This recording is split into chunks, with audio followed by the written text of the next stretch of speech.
2023년 6월 28일 수요일 달코라 뉴스입니다. 텍사스의 폭염이 2주째 지속되면서 연일 최고 기온을 갈아치우고 있습니다. 절도놀이의 표적이 된 현대차, 기아 차량에 대해 18개 주 법무장관이 리콜을 요구했지만 연방교통당국이 받아들이지 않았습니다. 조 바이든 대통령이 어제 경기 침체가 닥칠 것으로 보지 않는다고 밝혔습니다. 청소 노동자가 시끄럽다는 이유로 연구실 냉동고 전원을 꺼 20년 넘게 몰두해온 연구 관련 샘플들을 모두 버리게 됐습니다.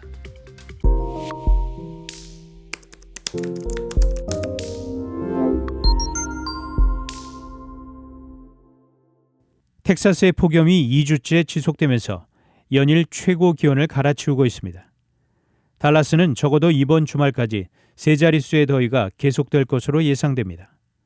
국립기상청은 달라스, 콜린, 덴튼, 테런 카운티를 포함해 대부분의 북텍사스 지역에 폭염주의보를 오늘 오후 8시까지 연장했습니다.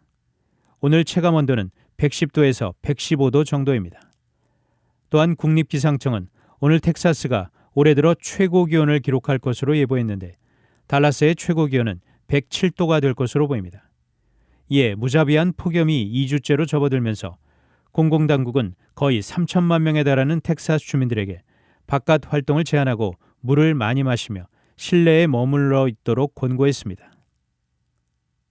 절도놀이의 표적이 된 현대차, 기아 차량에 대해 18개 주 법무장관이 리콜을 요구했지만 연방교통당국이 받아들이지 않았습니다. 어제 MBC가 입수한 연방도로교통안전국 NHTSA의 회신 내용에 따르면 당국은 차량 도난 관련 문제가 전국적인 리콜 기준에는 부합하지 않는다고 판단했습니다.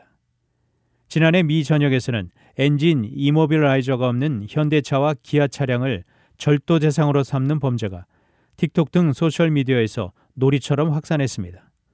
한편 현대 기아차는 도난 피해를 본 소비자에게 보험으로 보상되지 않는 손해 등에 대해 현금 보상을 하겠다고 밝혔는데 이에 필요한 총 금액은 약 2억 달러에 달할 것으로 추산됐습니다. 조 바이든 대통령이 어제 경기 침체가 닥칠 것으로 보지 않는다고 밝혔습니다. 바이든 대통령은 어제 저녁 메릴랜드주에서 열린 두 차례의 선거자금 모금 행사에서 지금 미국 경제는 강력하다며 경기 침체를 예상하지 않는다고 말했습니다. 그는 여전히 강력한 노동시장과 인플레이션을 억제하려는 자신의 노력을 그 근거로 제시했습니다. 이런 언급은 오늘 시카고에서 예정된 바이든표 경제정책인 이른바 바이드노믹스에 대한 연설을 앞두고 나왔습니다. 우크라이나 전쟁 장기화로 인한 물가 상승과 경기 침체에 대한 우려 속에서 경기 회복 자신감을 강조한 것입니다. 청소 노동자가 시끄럽다는 이유로 연구실 냉동고 전원을 꺼 20년 넘게 몰두해온 연구 관련 샘플들을 모두 버리게 됐습니다.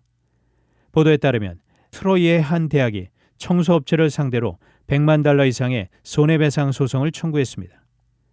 그간 이 대학 연구소의 냉동실에는 세포 배양물과 샘플을 포함한 20년 이상의 연구 결과가 들어있었습니다. 냉동실 내 샘플은 영하 80도를 유지해야만 했으며 만약 3도 이상의 온도 변화가 있으면 변질할 수 있을 정도로 민감했습니다. 하지만 청소 노동자는 시끄러운 소리가 난다는 이유로 냉동고를 조작했고 내부 온도는 순식간에 마이너스 32도까지 상승했습니다. 다음 날 샘플들은 모두 폐기해야 하는 상태가 됐습니다. 결국 대학은 청소 노동자가 속한 업체의 교육 부족과 관리 미숙으로 인해 벌어진 일이라며 노동자가 아닌 소속 청소 관리 업체를 상대로 소송을 제기했습니다. 단신 뉴스입니다. 한국 정부가 최근 비리가 적발된 국고보조금 사업에 대한 관리 감독을 강화하기 위해 내년 모든 예산 사업을 원점에서 전면 재검토하겠다고 밝혔습니다. 독일에서 팬케이크 조리용 기계에 7억 원대 마약을 숨겨 들어온 고등학교 3학년생이 재판에 넘겨졌습니다. 지난해 1분기마다 축구장 11개 크기의 열대우림이 파괴됐다는 연구 결과가 나왔습니다. 이탈리아 축구계가 히틀러와 반유대주의를 상징하는 숫자 88을 등번호로 사용하는 행위를 금지했습니다. 지금까지 6월 28일 수요일 달코라 뉴스 최은준이었습니다.